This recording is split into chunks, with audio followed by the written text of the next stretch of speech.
Palakihin ang utak.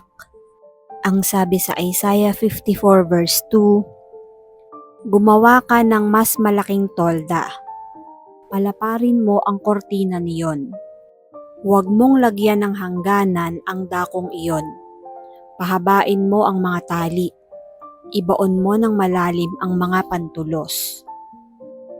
Though the Lord has commanded man to multiply physically, it is also important that we multiply essentially. Dapat i-magnify natin yung essence at yung spirit ng life by multiplying in terms of fruit and production, work and meaning. Habang lumalawig ang buhay, dapat tayo lalong nagkakaroon ng halaga. Maraming napoproduce, natututunan at naituturo. Kaya lang ang mga tao minsan ay tumatanda ng paurong. May makikita kang kakilala, wala ng ibang topic kundi ang asawa niya.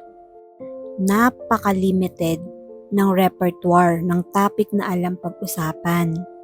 Ang asawa niya, ang apo niya, ang kanyang mataas na blood sugar, at kung ano-ano pang tungkol sa kanya lamang. Kailangan naman na pinapalaki natin ang ating mundo at ang mga performances natin para mag-enjoy at makinabang. Hindi lang tayo, kundi ang ibang tao na rin sa ating paligid.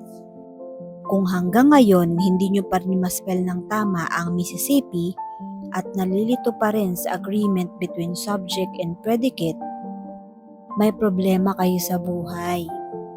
Insecure pa rin ba tayo sa pronunciation ng mga French menu sa restaurant?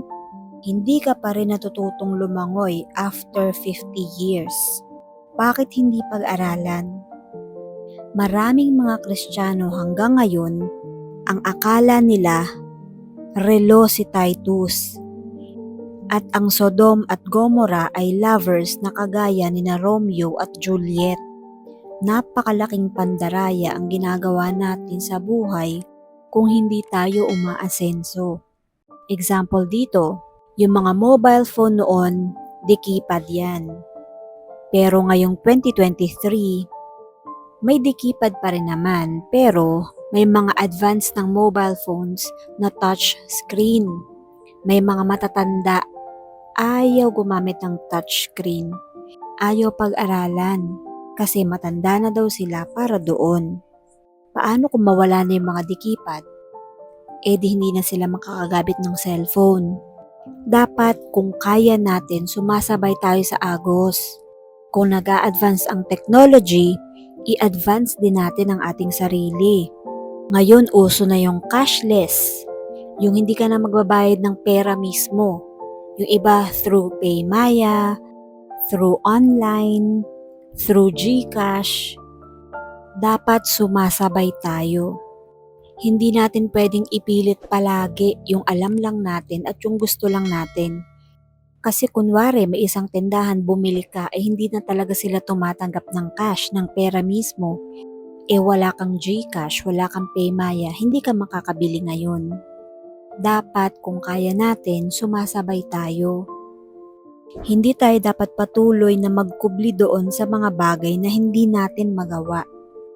Kailangan nag-aaral at pinapalaki ang utak. Exercise na rin yan lalo na sa ating mga nagkakaedad.